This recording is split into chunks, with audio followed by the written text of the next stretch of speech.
Welcome, everybody, to the Cone of Shame Veterinary Podcast. I am your host, Dr. Andrew Rourke. Guys, I am here with my friend, the one and only Bash Halow.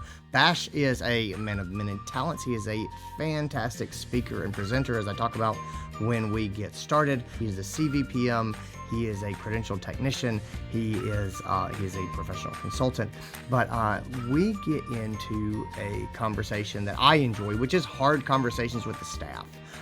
It's just, every team has difficult conversations to work through. There is healthy conflict and there's unhealthy conflict. I see a lot of teams that struggle with this. I don't think we have near enough conflict management training in our profession, and that shows. And so I get into talking with Bash about this, and we talk about training and just getting your staff and your team up so where they can communicate effectively with each other. So this is a really good episode that's just packed with pearls. And so anyway, I am super thrilled to have Bash here. I could not do it without the Purina Institute. They are bringing this episode to you ad-free. A couple things from them. One, if you have not taken a look at the Clinical Nutrition Handbook, that is made available by the Purina Institute. It is 100% free. I'll put a link in the show notes. It is wonderful. You should get it, have it on your phone, have it on the clinic computers. It is just such a wonderful resource. Also, if you haven't done it, be sure to check out the Purina Institute CentreSquare resource on PurinaInstitute.com. A fantastic wealth of information, lots of staff training resources, just a really incredible way to learn and grow yourself and your team. And so anyway, both of those resources are made available by the Purina Institute. I'll link to both of them. Let's get into this episode. This is your show. We're glad you're here. We want to help you in your veterinary career. Welcome to the Cone of Shame with Dr. Andy Rourke.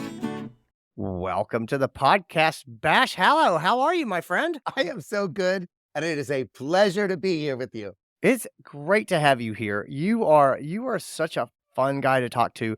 So I have known you for years and years. You are going to go off script here for a second. How I know Bash, you are such a dynamic presenter and public speaker. I love your energy. You're one of those guys who comes in. And so I've done a lot of public speaking, and a lot of times people who go in and do presentations are really kind of affected by the energy that's in the room, which means if you have people who are really enthusiastic, they're enthusiastic, and you have people who are not that enthusiastic or they're tired first thing in the morning, then the speaker's energy is kind of down. And you're one of those few people, Bash, who can take an audience and put them on your shoulders and just carry them from an energy perspective. Like you can lift a whole room up. And that is such a rare thing to do. I can tell you from experience, it's exhausting to try, and you do it as effortlessly as anyone that I have seen. You are a certified vet practice manager. You are a licensed veterinary technician. You are the principal at Halow Consulting. You are a gadfly man about town, a veterinary socialite. I don't know. You are into all the things. Yeah, that's how I know you. I got the chance to have you on the podcast to talk about one of your fortes, which is difficult conversations. So I've heard you lecture on this a number of times. You talk about it from the perspective of a practice manager, and then also from a licensed veterinary technician. You practiced as a technician for many years. I just think you have a really great perspective on this from different roles. And so when the idea came up to do some hard conversation sort of strategies, I was like, I think this is our guy. So anyway, thanks for being here and talking to me about it. Well, I need to thank you for that wonderful introduction. And, that enthusiasm probably has a lot to do with probably the people on the call can relate, is that, especially if you're a leader at a hospital and you're making decisions or you have ideas and it feels like you're all alone. And boy, I would go to conferences as an attendee and I would hear things. I would go back to the practices and I would try them out and they wouldn't work for me. And I've just felt like a failure and I felt alone. And then when I had more of an opportunity to engage with audiences on those topics, I became excited because I was trying to figure them out along with the audience and also make friends in the industry, create relationships that I could turn to so that when I went back to those practices, I could have somebody to call if I was running into difficulty. Well, But it's interesting that you talk about that enthusiasm. Sometimes I'm up there enthusiastically talking about some idea that I've cooked up, and you look out and there's crickets in the audience, and you realize I'm the only person that gets excited about this idea. Maybe like today's topic about valuable we call it difficult conversations. I really don't vomit in your mouth, but I actually think that when you do them right, they really can be valuable conversations. I coach a lot of young presenters and speakers and things and educators. And one of the big things I always try to say to them is if you walk in there to try to teach others and you think your learning is over and you think you have the answer and you can't get better, you're really limiting yourself. The best presenters and educators are people who go in and teach and they walk away having learned more, or at least they've added to their treasure trove of knowledge. Like they have picked things up as they go. And so I have always found that working with an audience is one of the best ways to improve as an educator because they raise awareness of holes that you have in your arguments and in your ideas. They ask really hard questions because you can't hand way through that stuff. I think one of the hardest things about difficult conversations, especially when we're working with staff members, we're talking about how to get better, is I've never bought this idea, Bash, that there is a right way to have hard conversations. I've seen people roll up and they sort of have this expert hat on, like, I'm going to tell you how to do this. And I go, I just don't buy that. I think there's too many variables. Everyone has sort of a different style. And there's definitely core concepts we have to get, but I think you can have to hold on to those core concepts loosely. Do you agree with that? I absolutely agree with you. And when you were talking about teaching, a lot of times we have this idea that in vet med that we're going to go in there and we're going to provide client education. Yeah. And that's going to equal better service. And that's also going to equal higher sales. And I bought into that as a practice manager and as a technician. I bought into that. Clearly, I love to talk. I love to be a source of information that I think is going to be valuable. And so while I was in it, and doing it all the time, it seemed right. Now, when I'm on the outside in my capacity as a business advisor and I'm watching veterinary teams educate clients, I see that they're doing that thing that you say is a turnoff to audiences, which is they're not first coming to the table ready to meet the client Yeah. where they are in their needs, their goals, their understanding of a thing, or even their own emotions. And so when you're talking about whether it's having a difficult conversation with an employee or a time with a client, you cannot go in there with an agenda because it presumes that you know everything about the situation. And you have to go in there first, ready to listen and to learn and meet that individual where they are. Then I think that you can make a real connection and a difference in their lives. Well, I love that you say that. It requires so let me just ask you this as a question, actually.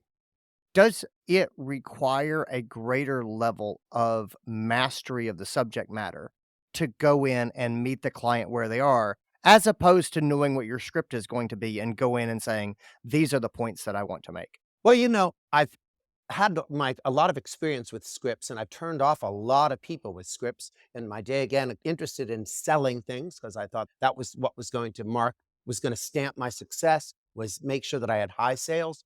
Is that I've tried to teach people how to talk about things, and trying to shove that script down people's throats is only resulted in a lot of choking and gasping.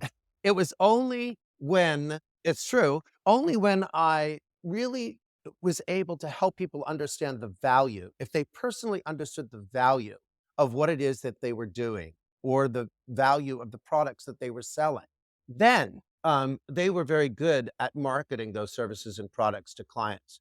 So I would say that certainly you've got to go in there with a desire to learn about what the client needs and wants, and also what you believe they need, what you believe that pet needs. But I also think it's important that you understand the value of what it is you have and its worth in this specific case. So I don't think that you can just go in there without any knowledge. It's important that we're all regularly given access to training on the value of the services that we have.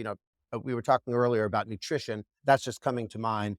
The Purina company that's sponsoring today, they've got an excellent website that's a source for education for team members called CentreSquare.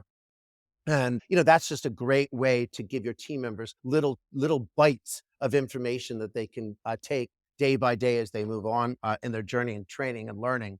But it's a combination of being able to go into the room, be ready to listen and watch for opportunities of what this client needs and what you think they need, and then matching it with services and products in your practice that are of value.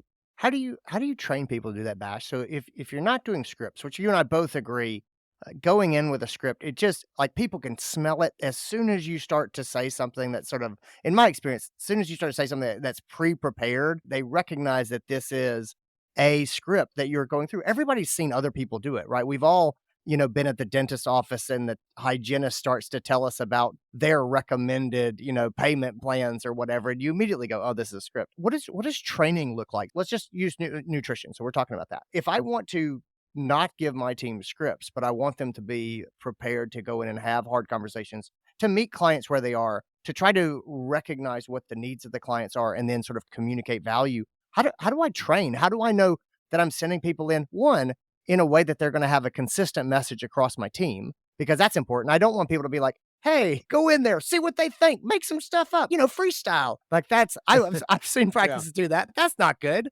One, how do I get them to have a consistent message? And then number two, how do I know that they're not in there just blowing smoke, or that they're telling half truths or things like that? I want to do some quality control as well. So how do I train for that, Bash? Well, it is so true. Like, you're actually the first person in a long time that's told me that you worry about what team members are saying in the rooms, because we should worry about Yes. that. I'm in there, I listen all the time, and it's not ideal for all kinds of reasons that we can get into in just a moment. And through no fault of their own. You No. send a team member, think about it. We have up at the front desk, we've got people usually who are in their early 20s and they're female. And all the time, they have to look at clients and say to clients, well, Mr. Hallow, how was today's visit? That'll be $1,780 today. And that person up there has never paid a bill in their life higher than probably $150. And they have to stare down this client who just hearing the news that their bill is $1,700.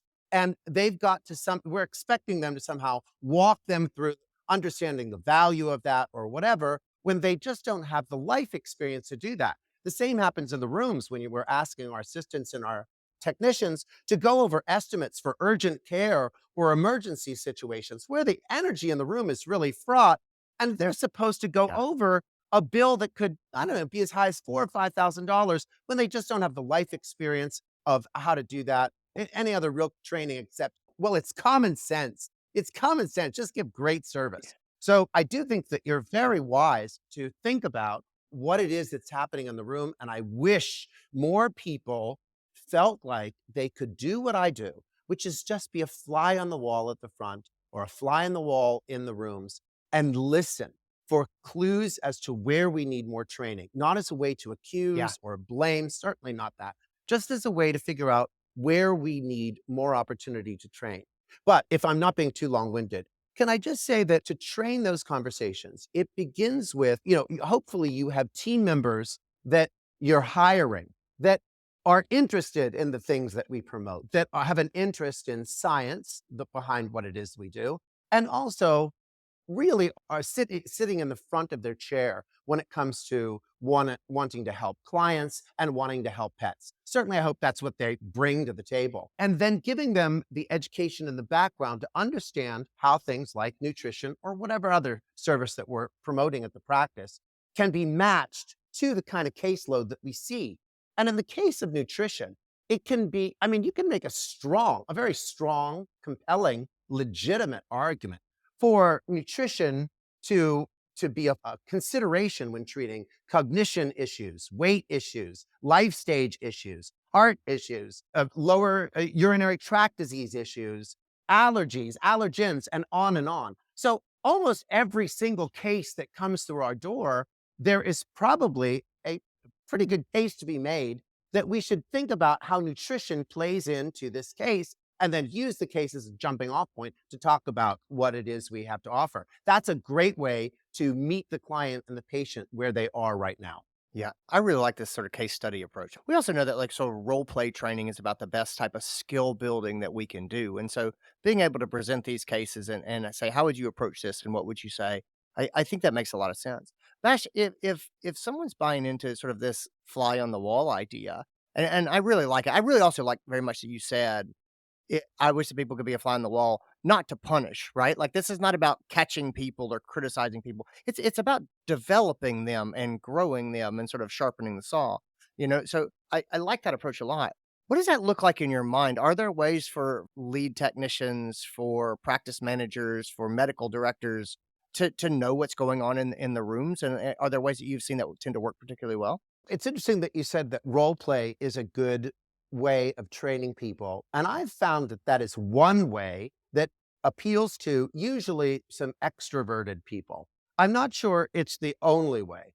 I think that there's a process it's called design thinking. I talked about it last year at VMX, and the resources are available on my website. But the process allows ideation from your group members, and it encourages, instead of sitting around and talking about how we train or how we learn or how we serve, it invites teams to work in small groups and actually get up and move through the practice and move through the cycle of service. And I would say that is another great way to draw your team members into a dialogue about how it is we do what we do and why we do what we do, and to get those members of your team that might feel a little exposed in a role playing model an opportunity to talk, because it's a smaller, safer group to do that. But, and I don't know, and I'm not avoiding your question here, but I want to say that the other thing that is so valuable that I learn when I'm in the room, it's not just about how individuals talk, it's about the process in general, about how we deliver care. And for years, as I said, I promoted that traditional cycle of service that we have, where people have a need with their pet, they call up the vet, they're confirmed, they walk in, they check in, they warm the bench, a technician comes to get them, etc. I promoted that for years because I felt like at each and every one of those junctures, there was an opportunity for that team member to talk to that client about a particular service or product that I wanted to promote. I could train that individual specifically on that part of their job, and we saw success and we saw sales. What I see now, even after years, I mean, I'm with great shame that I tell you that I pushed that also down people's throats or up the other end, whichever way you think worked better to get that message across. I see now that process is not ideal to meeting that client and that pet where they are, which is what I said was so important. Because usually at each and every one of those junctures, that new team member has to get uploaded on what this thing is before me. So when you check in at the desk, they got to figure out Halow, look in the computer and figure out who the hell Halow is. Then the technician's got to look through the chart. Maybe she looked through the chart, figure out who Halow is, goes in the room, looks in the computer, figures out more about Halow. Then the doctor comes in. They don't know anything about Halow. They got to look in the computer. And I found that each and every one of those junctures is often a time for us to be hanging out near the computer, interacting with the computer, and it's not ideal for relationships. So I'm not sure if this is really answering your question when you talk to me about observations of the team and what to do with it. But that fly on the wall doesn't just identify how individual team members may need help. It's also understanding that this whole cycle of service that we've embraced is probably not ideal for relationship building. And I'll just add this, because I'm sure that there's a million eyeballs in your audience rolling back in their head like, oh, Halow, you don't understand. It really works, blah, blah, blah, blah, blah. You know, if you don't believe me, just think about your own doctor experience, which is the exact same cycle of service. And if you would just picture, and actually ask audiences all the time when they're thinking about their cycle of service, to imagine their own experience with their doctor, getting that text message confirming the appointment, walking into to their doctor's office, checking in with the front desk, warming the bench, the interaction that they have with their nurse, the interaction that they're having with the doctor. I asked them to think about that because it is an exaggerated version of the same thing we're doing. We're not nearly as bad as on the human side, but we got a whiff of that going on in our practice, and I think we can fix it. So I like this. Talk about fixing it. So if the cycle of service is not good for relationship building, and I think that that's totally true, and that interfaces very much with sort of a spectrum of care approach about client first, patient first approach, sort of being flexible to the needs of the people that we're trying to service, things like that. If that's not the approach that we're going to take for relationship building, that's what's the alternative? Where do we go from here if we're not doing that classic cycle of service and not focusing on it? How do we prepare our people? How do we get the education across? Because it's 2 sides, right? I totally we've talked a lot about scripts not working. We've talked about a lot about education and educating the client being a really hard sell and kind of making it feel like we're forcing it down their throat.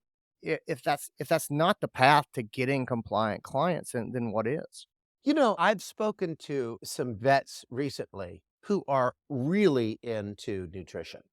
And those people, I'm sure, in their practices lead entire teams that are really in nutrition. They're like walking billboards Mhm. for their understanding of the value of nutrition or whatever else, whatever the service may be, whatever product or service you're offering. When you have people like that, they don't spend a lot of time educating clients about the value of nutrition. What they do is they bring the client in the room, they listen to the presenting complaint, they ask them open-ended questions to make sure that they're getting more information about where the client is on this particular topic or what their thinking is or more of their habits around whatever's happening. And then they tell them what they think they should do. There's not a lot of it. They don't have to prove a lot. They can just say, in my experience, this is what I would recommend. They're so sure of the service and the product that they're recommending. And if it's nutrition, they're pretty passionate about it. Yeah. They just tell them what they think. And if the client requires additional education, they can provide it. But I would say the most compelling relationships in the room, the relationships that I think that are strongest between the client and the veterinarian, and the kind of interactions that lead to the highest sales are not equal to more education. It's equal to more understanding what you think the client wants to achieve and then telling them what you think will work and believing. Yeah, and believing it. That confidence is a big key. Bash, this has been great. I'm gonna put a link in the show notes to Purina CentreSquare, which you mentioned earlier for exam room communication training tools and things like that. I'm gonna put a link to your website for people who want to learn more about design thinking. Are there other resources that you really like when it comes to conversations or training like this? No, I think that CentreSquare really is great. When you sign up, you get this free nutrition handbook. It's Oh a yeah, clinical book on nutrition, which is just excellent. So it's a free copy of it. And then the training is doled out in bite-sized chunks so that your team members, even if they only have 5 minutes, can look on the site and glean something new. The way that it's organized, everything about it is great. And when we were talking about open-ended questions, they've got a number of videos there by Dr. Sarah Abood or Dr. Julie Churchill, who they demonstrate how to do that. And I think it's a lesson that everybody on this call should have to learn how to ask more open-ended questions. One of the big mistakes that we make when we're trying to jump into education or we're trying to get our way in a conversation is we're asking these close-ended questions like a yes or no. So, are you feeding your dog a lot of fatty treats? Yes. Yeah. And it's a source of blame. As soon as they answer that yes or no, it sounds like a gotcha question, and you establish that there's blame there. Whereas with an open-ended question, you're more exploring. It's more of an opportunity to learn what the client thinks and what their goals are. And it's a better way to introduce your ideas for change. And I think, as I said, that website does a great job at distinguishing between how to ask questions better so that we get better information and then tee up a conversation about what we believe is best for the pet and client. I think you're spot on. Bash, where can people find you online? Where can they learn more from you? Bashhallow.com is a great place to start. That's all my contact information. And I'll be doing VMX this year. If you're going to be in Florida, I'll be down VMX, and I'll also be at Long Beach for the DVM 360 Fetch conferences. So, Awesome. and plus other places in the country, if you're around, I'll be there. But those are the two big conferences this year. Well, Bash, thanks so much for being here. Guys, thanks for tuning in and listening. Take care of yourselves, everybody. And that's it. That's our episode. That's what I got for you. Thanks so much to Bash for being here. Thanks to the Purina Institute for making this possible. Again, check out Purina CentreSquare. If you haven't, check out the Clinical Nutrition Handbook, which I link in the show notes, which is totally free and is an amazing resource. Gang, take care of yourselves. Be well. I'll talk to you later. Bye.